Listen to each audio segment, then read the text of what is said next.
Hello and welcome, everyone. I am so honored that you're taking the time to be here for this global confluence, trailblazing back to our roots, liberating from the spell, and awakening our divine nature.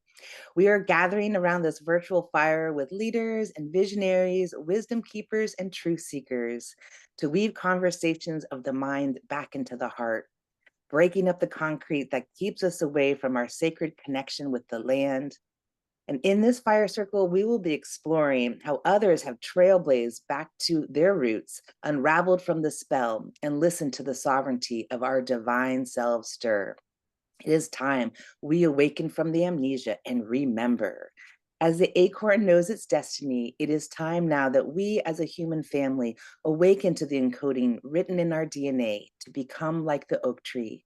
Let us be guided by those who have come before us and by these conversations at this virtual fire circle to step into our role as sacred stewards of our beloved Mother Earth.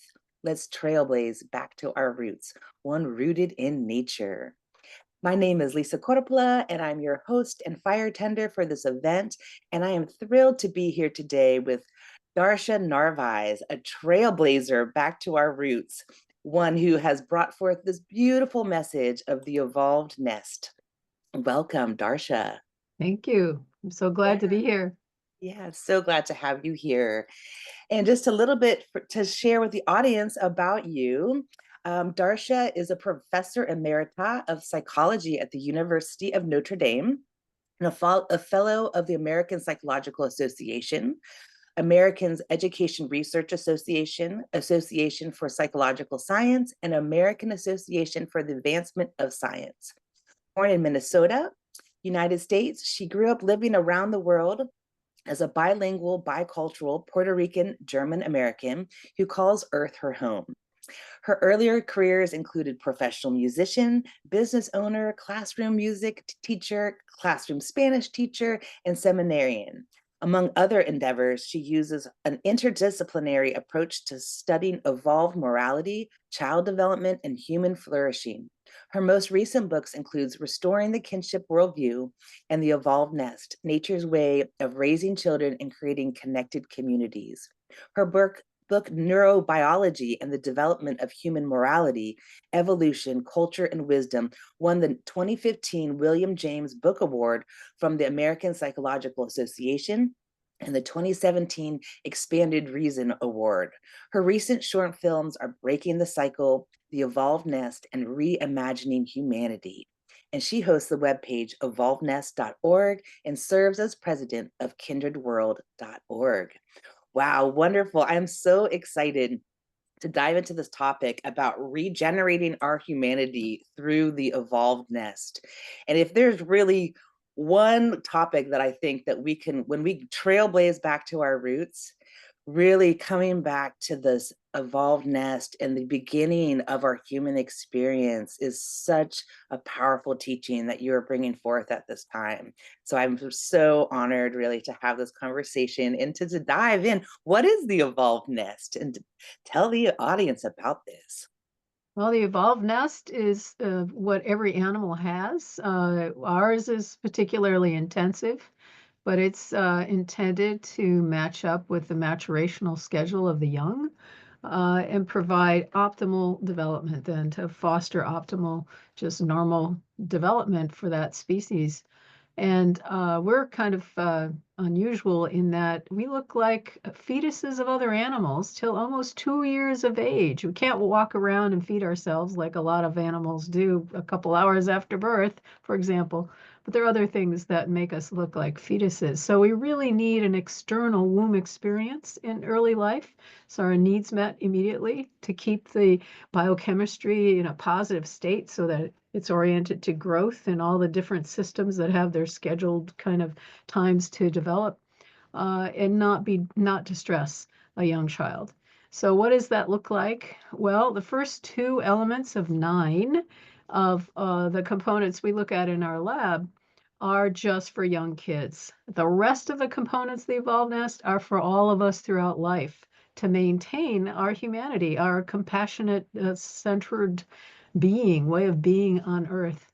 So the first two are soothing perinatal experiences. That means the mother feels supported during pregnancy and wants the baby, and then at birth, there's no painful procedures. No, they let the baby make the decision about when to be born because it varies by about 55 days. Babies, how long they want to stay in the womb. And then the mother and child are not separated.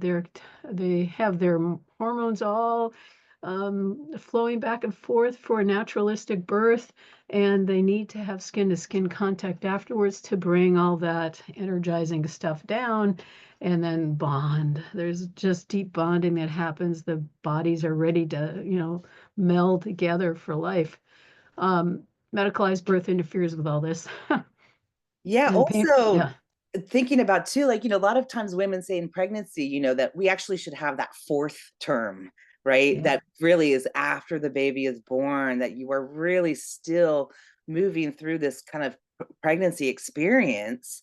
But actually you're saying that it's 2 years that really that the child Mhm. needs to be held close to have this contact for their neural development, really. That's right. That's right. And boys need more for Interesting. longer.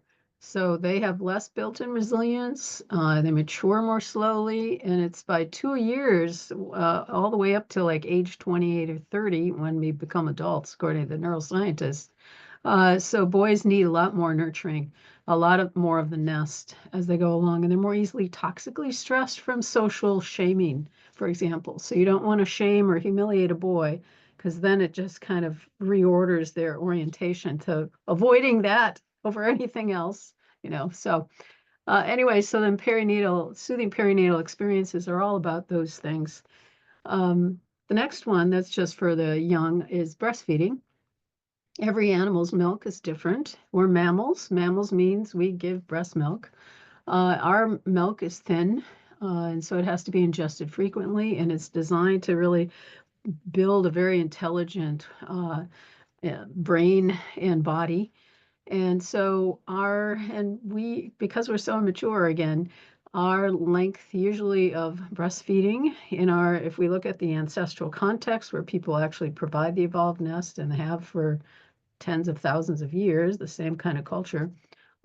It's 2.5 to 4 years well, actually, it's longer. They go to 8 years sometimes of breastfeeding, and the average age of weaning of stopping is age 4.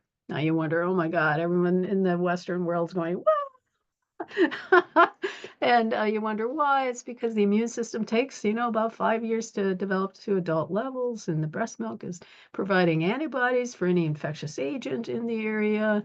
It has mobilizing agents in the morning and calming agents in the evening that actually are related. They're precursors to serotonin that are linked to intelligence. So you want to always continue the night nursing for as long as possible. And the milk varies by gender. So it's all very magical science laboratory, the mother's body.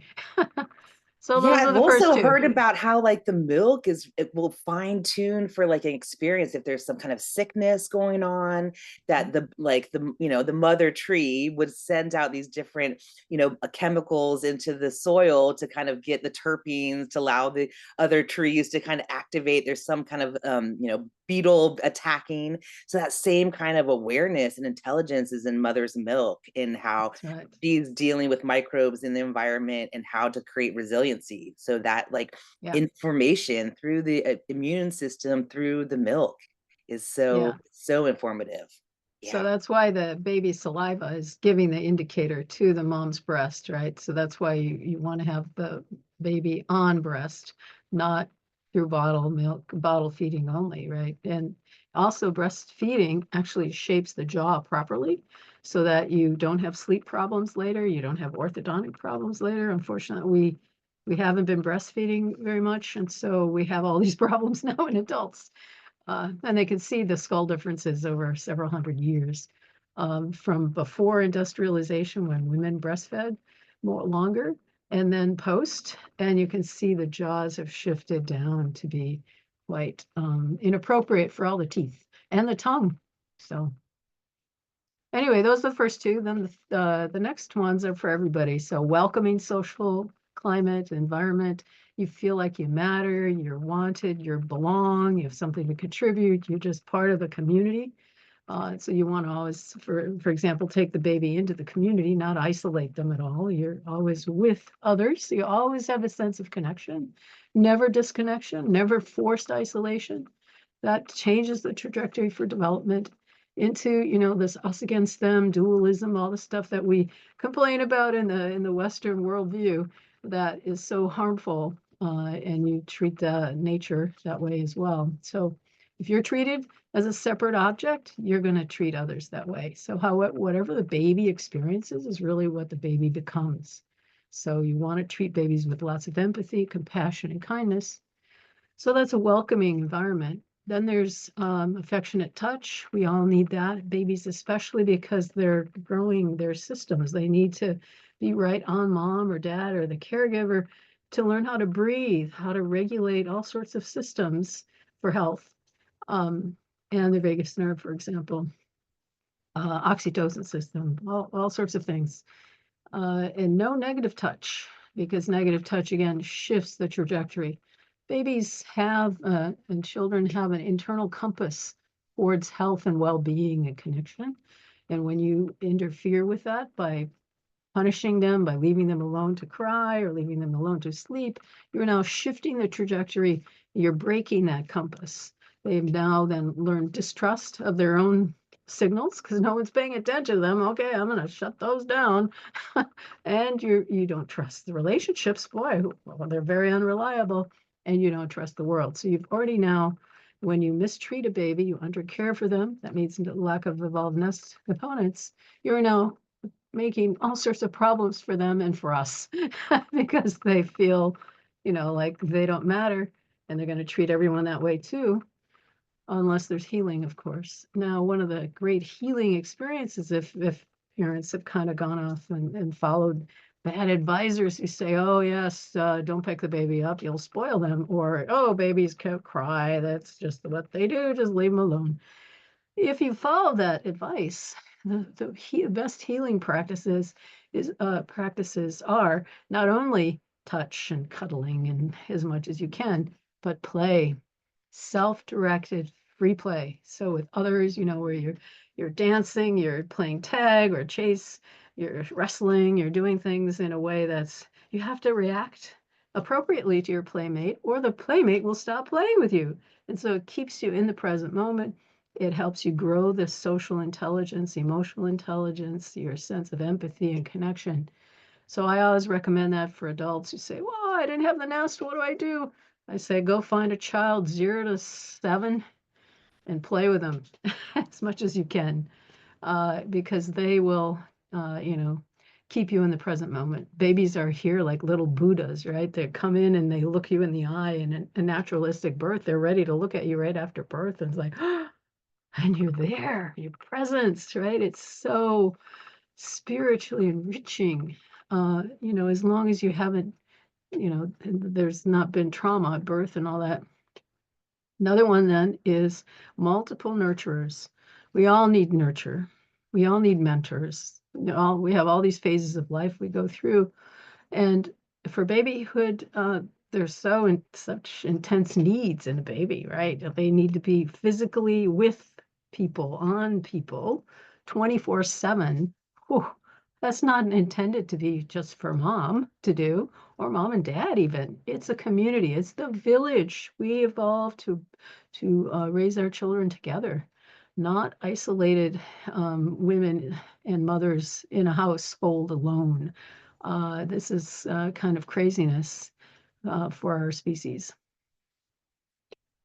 I'll keep going unless you want to say Yeah, something. just Yeah. to really you're highlighting such amazing points of, we are this whole competitive, destructive detachment idea, and how, here we are, trailblazing back to our roots is like, there's a sense that we know how to take care of each other as humanity, yet we have become so separated and so disillusioned in this detachment and destruction, and how these practices just from the beginning of birth create the neural pathways of, really disconnection, and that whole, even my passion is reconnecting with the earth and how we can be sacred stewards of the earth, and how literally that neural pathway is starting right at birth in that connection with one another and with our environment. And so just Yeah, powerful. Yeah. even in pregnancy too, because the mom is conveying how welcoming she is to the fetus, and so and that then the community has to be welcoming to her for her to be welcoming to the fetus. So it's this intergenerational interconnectedness, webbedness that we are intended to live in love, right? Not in fear, because when the mom feels afraid, she conveys a biology of fear to the child, and then the child develops a very stress reactive brain, threat reactive, and more easily then sees threat, threat, threat everywhere. And when the stress response kicks in, the blood flow shifts away from your higher order thinking, from your openness, your open-heartedness, and to mobilizes you to either run away or fight, right? Goes to your muscles, all the energy. So you don't want to build that habit into your baby. And you do that when you leave babies to cry or you leave them alone. They might shut up after a while, but their cortisol levels, their mobilizing hormones are still high because they're not intended to be alone. That's the last thing to do to a baby. Right. They need to be in connection so that neural system can relax. And then I'm kind of thinking, of all the ancestral trauma, right? That through these generations of war and violence, like how these have really been imprinted into our DNA, into our experience. I don't know if Yeah, you have anything to say about. yeah, it's actually epigenetic, right? Because the genes are, although, yeah, but epigenetics means is the whether genes are turned on or off, and we know that you can have a gene for violence in your family line, but only if you're abused as a child does that gene turn on, right? So experience really matters uh, for every one of us because we share 99.999 of our genes and 99% with bonobos and chimpanzees too, So uh, experience really is key.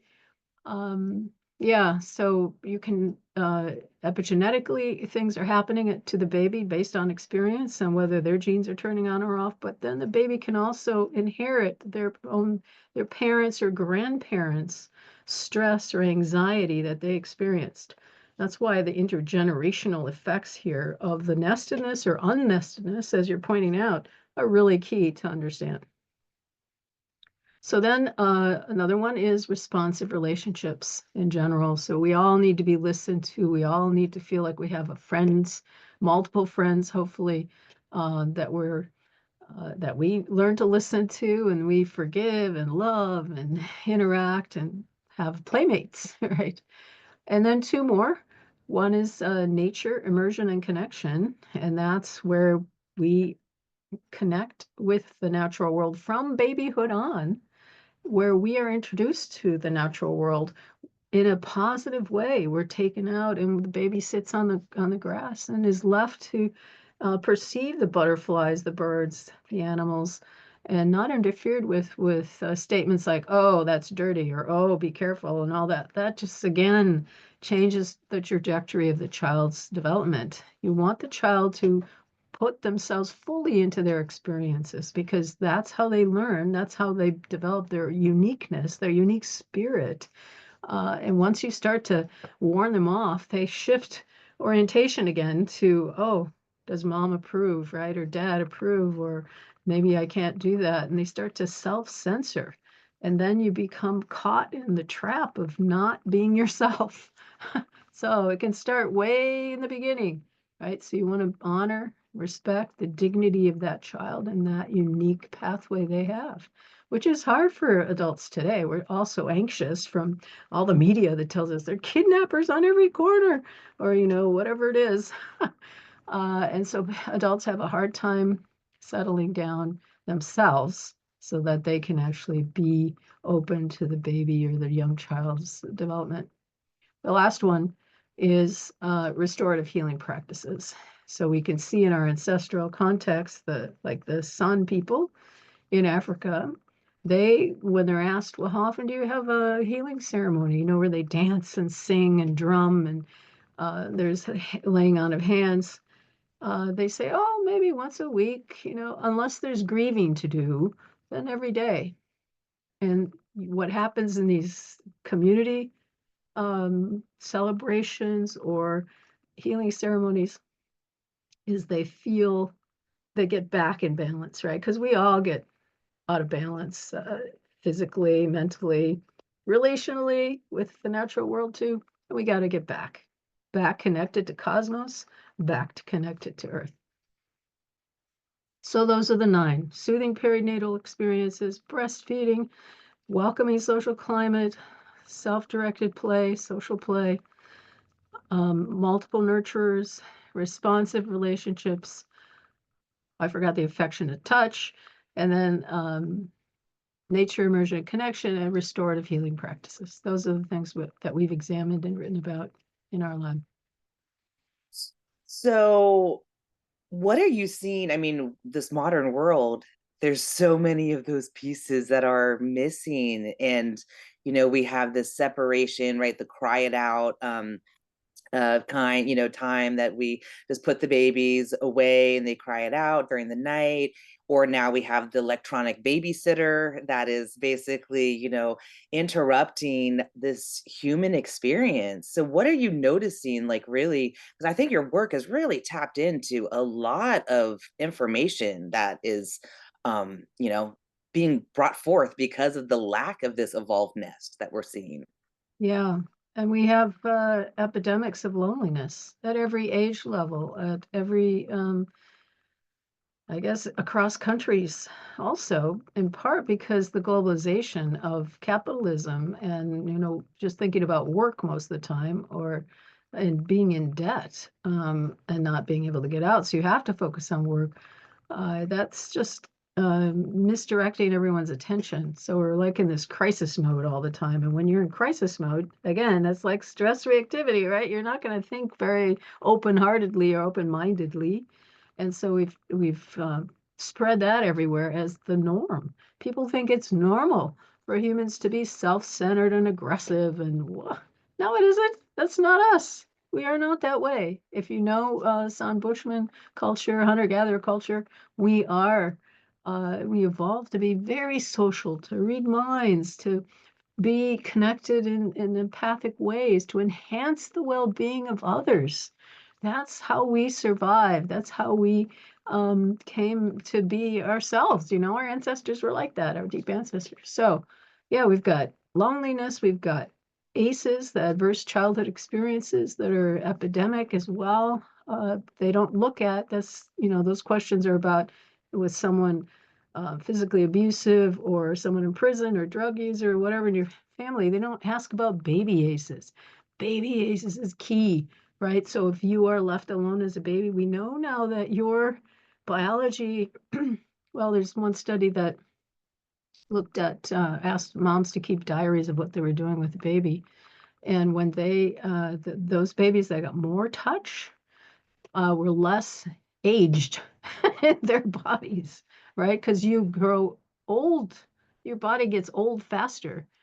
We know this from the telomeres at the end of DNA, that if you've had stress in pregnancy, the baby tends to have the shorter telomeres. And then parents or adults who have had a lot of stress in childhood tend to have shorter telomeres and die more younger ages. And so all this, there's so many biological things. It's so complicated. It's like, oh, it's hard to keep track. But just remember that the evolved nest is there to foster optimal development, to enhance everyone's life in so many ways, every way you can imagine. What else are you seeing? So there's this the adult behavior is really being affected by these disconnections and this loneliness and and really like we're in this globalization which is basically kind of gobbling up the whole planet, really, that we are so disconnected to our environment and one another that there's a lot of a lot of breakdown into, what we see around us. And what other pieces are you seeing that, like, when we are not in this evolved nest as a modern society, has kind of come forth from this? Well, we have a study that was published a couple of years ago of the mothers in our longitudinal sample.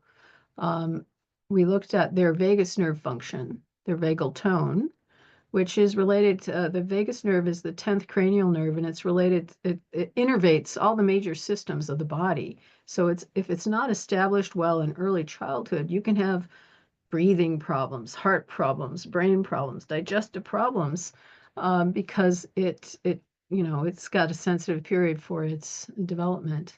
And we found that we asked them about their adverse childhood experiences and found that that negatively impacted their vagal tone, their vagus nerve function.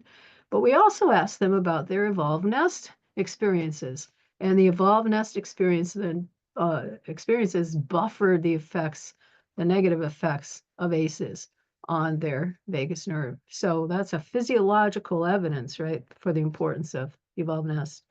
I have a young man postdoc who works with someone else who reached out to me in the last year and said he was using the evolved nest in one of his studies, and they're looking at, and now he's been in contact with us and working with our data. But he's also collected data in Japan, the United Kingdom, and the USA, and he's an economist and has that kind of lab experience. But he asked them about the evolved nest and then asked about life satisfaction, trust in others, and all sorts of things that are related to, having a good life. And found that those in all three countries, those with higher scores on the evolved nest history, their childhood experience, are higher on all those things that we think are important for, living well. Wow. And so I'm curious, have the studies shown too, like that, during the development at that certain, if there's some type of trauma or there's a certain kind of missing part of that development, that actually then translates, specifically to certain organs at a time, like when the heart is developing, or is there any kind of relationship with, like, directly connected to the body in that way? Yeah, so that's hard to study that stuff. So one thing I know is if the mother is stressed during pregnancy in some greater degree than just, passing, little bits of stress. If she's stressed a lot, the fetus will develop a stress reactive brain already. The baby will be more easily triggered into stress, and they'll be more irritable and harder to take care of. Yeah, It's so all interconnected, right? it It's is. so Yeah. all interconnected, and we, separate ourselves from really just the dynamic experience as a whole web that we're interacting with, right? And Yeah. that all of these things get translated, and in even like as you're saying in the economic study, economist study, it's like the well-being of a society, and that their whole well-being is actually starting from this place of the evolved nest, and Yeah. that this is such a crucial part of our human experience that we seem to be bypassing as not necessary, and just kind of raise the kids and not really take in this preciousness of this blooming soul coming into Right. being. Yeah. Right. My area is morality and ethics. So I've related the early experience to that, the functioning of adults in the morality. And so if you were stressed a lot in childhood, especially babyhood, your brain then is going to be, very easily triggered into bracing against others. In every situation, you decide very quickly in milliseconds whether you feel safe or unsafe. And so if you were stressed a lot early on, or you suffer from PTSD from some trauma later, you'll be more in the bracing mode, which means you're not going to be, again, open-hearted, open-minded, flexibly attuned, the interpersonal dance, which is what our heritage is. And that's when you're in that stress mode, your vision narrows. You can't see, you're not open to perceiving everything. No, you're oriented to safety. I call it self-protectionism. And so, for example, and these things can happen to all of us in the moment, but you can become dispositionally oriented this way. So if you see a shadow come across the room and you think, oh no, there's a bear coming after me, um, then your vision will narrow and you look around for some way to protect yourself, hide there, get this broom out or whatever it is. People who have well-functioning brains might go into that mode too, but they'll be able to easily calm down when they realize, oh, it's just a shadow. The person that's been stressed so much with an easily triggered mind will not be able to calm down. They'll just be in this mode for a long time, and it takes so much effort and they tend to be, in kind of a heightened um, stress reaction for longer, which again is narrowing your scope of vision, narrows what you think is what you hear, what you latch onto. It's like when you're thirsty, you want water. That idea of drinking something comes to your mind, and you get kind of obsessed about that. When you're fearful, you are looking for some strong man or some way of relieving your stress. And you tend to externalize, especially if you're a boy, to blame others. It's the immigrants. Oh, you made me feel this way. The abusive husband, right? Oh, you did it to me. It's not my fault. The criminal says, well, why did you kill that person? Oh, he disrespected me. He looked me in the eye or whatever it is, right? So you always blame the other then. And you kind of mess up society, right? If you got a lot of people like this that are very distrustful and reactive and whoa, it's really hard to get along and cooperate to do things together.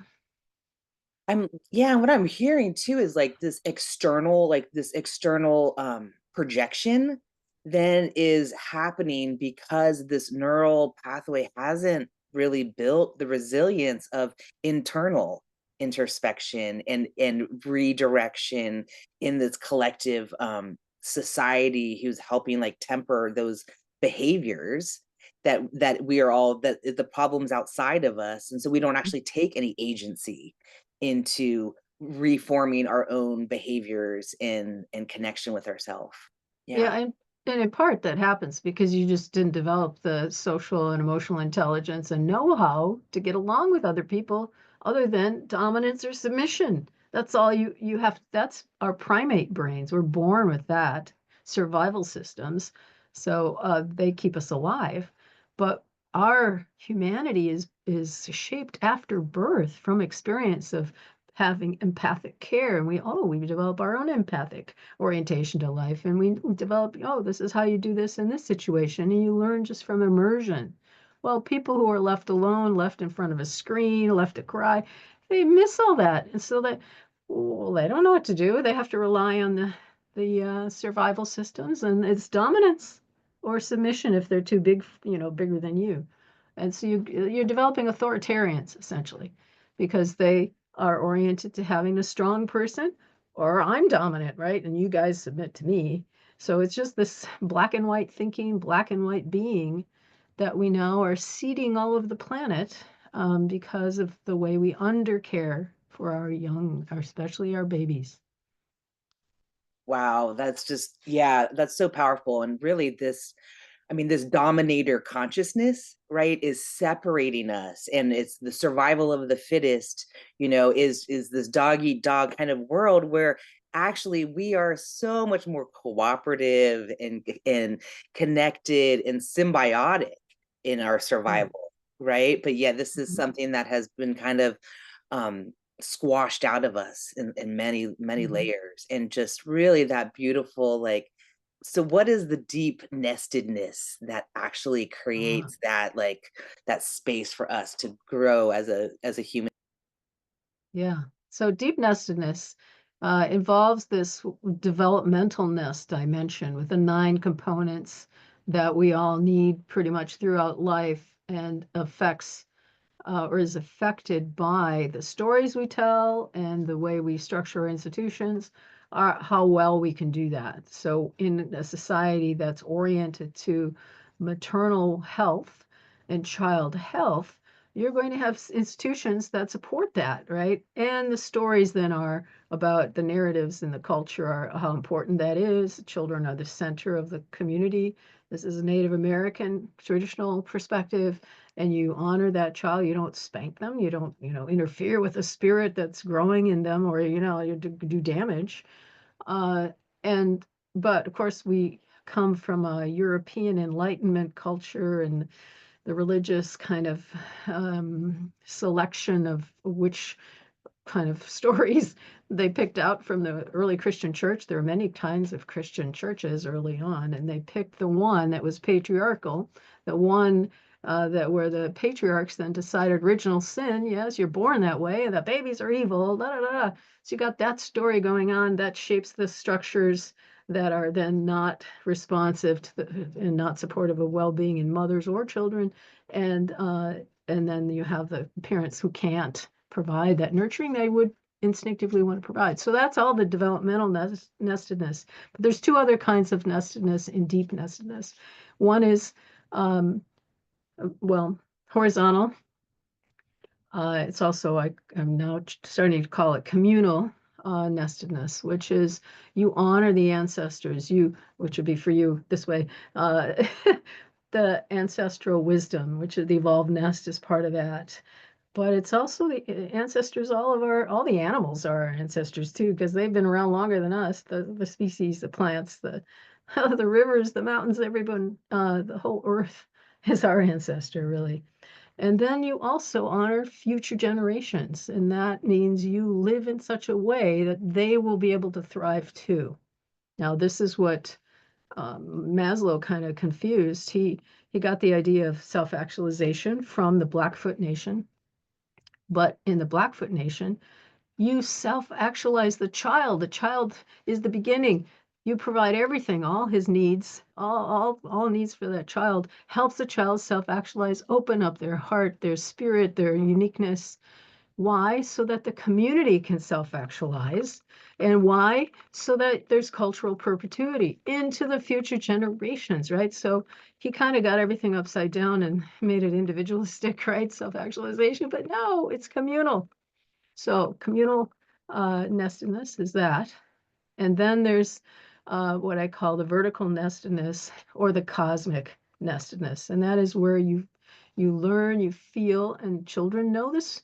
Babies know this from the beginning. They sense it. They can't maybe talk about it, but feeling connected to the cosmos, to the universe, that they are uniquely here for a reason, for sharing whatever gift they have brought or gifts to the whole life evolving system here. And then rootedness in earth, that we are earthlings and we honor the cycles and the systems of earth. We honor the sun, the moon, the soil, the mountain, everything is part of, and we're all connected anyway, right? As you've said. So deep nestedness is this whole big thing happening. And when we're in the deep nestedness, why would you hurt anybody else or anything else? You ask permission to take a plant. You ask permission to take an animal's life, and you listen to the answer. You don't go storming around, breaking everything like we are now because we're so disconnected and unnested. Yeah, I say often, we are not in a climate crisis, we're in a consciousness crisis because it's really how we perceive ourselves in this web of life that we've broken ourselves out of it, that we have can create this dominator consciousness that we can just extract from the earth and it's just a resource, and that we're not in this relationship that's going to be, how do we take care of this earth for the future generations? What is this earth that they're going to inherit, and what is the earth that we've inherited? And so how we can actually I think your work is so important to really rebond the human spirit into their connection with family and community, but then also that vertical axis of that our evolution is like that whole the entelechy, like we are going to become that oak tree, that we do have this journey as this human family to become this evolved spiritual beings having this human experience, right?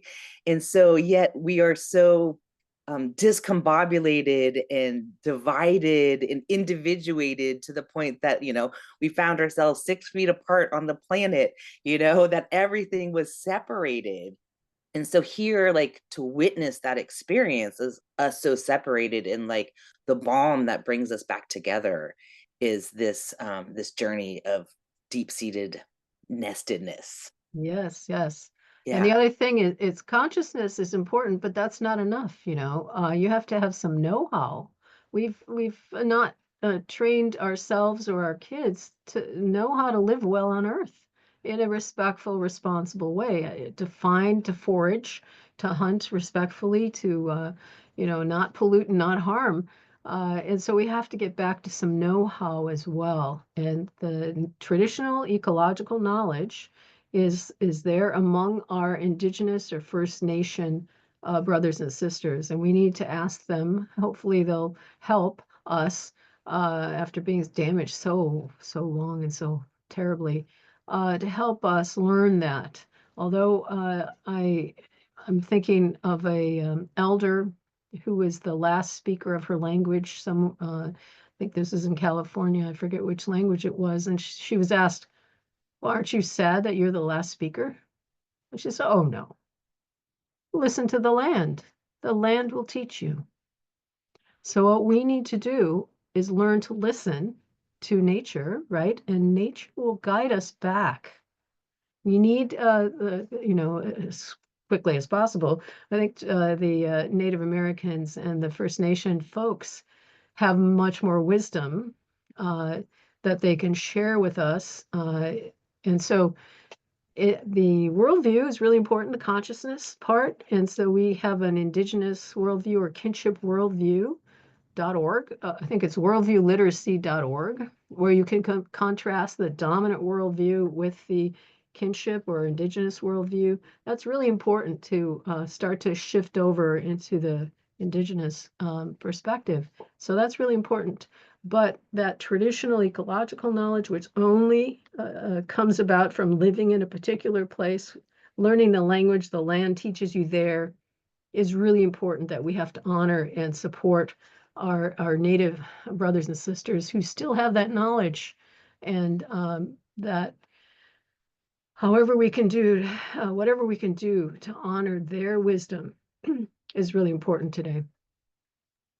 Yeah, that is so important. And I really appreciate you highlighting that, beyond the consciousness, that we need the practices of reciprocity and respect and all of these really important, characters that we need to actually learn and temper in ourselves to practice, to be in practice with being in connection with the land.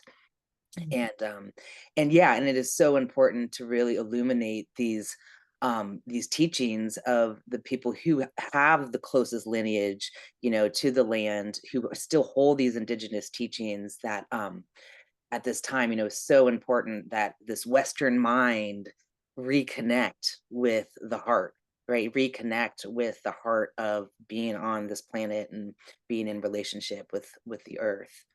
And Right. and your work just really in that nestedness way of like witnessing the animals and how they are, these nested beings, and how they unfurl their own relationships. Like, we can actually find our way back if we listen to nature and look at nature in that way. So That's right. yeah. So yeah, is there anything else you'd love to share about your work and just what's coming forward that would really be supportive message for people at this time? And yeah, anything else you'd love to share? Well, we are going to launch a nesting ambassador program in the new year, where people can learn what the evolved nest principles are and practices, and then apply them in their particular domain, their walk of life, whatever that is, and we'll help them develop tools to apply there. So you can look for that. You can sign up for the newsletter at evolvenest.org, where we will announce it. I always want to tell people, or at least give them my perspective, I guess, on, oh, aren't we, just destroying everything and this the end of us and end of the planet and all this? Well, according to Hopi, we're in our fourth world and we're kind of making a mess of that one too. And so what we're doing now, well, I think it matters to realize that we're just bodies of energy and we're, sharing our electrons and our quarks all the time with everything, the viruses and all. We have a lot of viruses in our bodies that actually help us. Um, so we are not going anywhere. We are going, when we die, we become dust, we become part of the air, whatever. We're breathing dinosaur breath now, right? According to Carl Sagan. So to remember that we're still going to be here for the next world. And so what we can do now is plant the seeds of nestedness for the next time that the world evolves, more creatures, more beautiful species, more ecologies. Let's plant the seeds together. Oh, I love that. And yeah, and just bring these stories too forward of, there was a time that we were very disconnected as humanity, and these are the things that it looked like, and this is how we found our way home, Yeah, found our way back. that, I love that. that's And it. so you, yeah, brought ways to get a hold of you is through the Evolved Nest, and you're going to be, and then that curriculum, um, for the Evolved Nest is you're going to be sharing that as well. I can have on your speaker page, and yeah, any other ways people can get a hold of you? Well, I have my website, darcianarvaez.com. You can have that Okay, link there too. And okay, yeah, they can email. I'm at LinkedIn. I have a blog at Substack called The Nested Pathway. They can okay. follow that as well. And yeah, we're probably going to come out with a book this year on nestedness. So yeah. Excellent. Well, thank you. I'll make sure I have all those links down below for people. And just as we wrap up, I just wanted to thank all the listeners who invested their time to be in this conversation, just to open your mind and your heart and to reconnect with nature, one rooted in nature. And if anybody feels inspired to share this conversation, please do. And I just really look forward to connecting with you all again. And just thank you so much, Darcia, for your wisdom and your beautiful work in the world. I'm just have so much gratitude for you, bringing this really important conversation for our human family forward. Let us get back to the nest. All right. Thank you, Lisa, for having Yeah. me. Yeah. Thank you. Take care.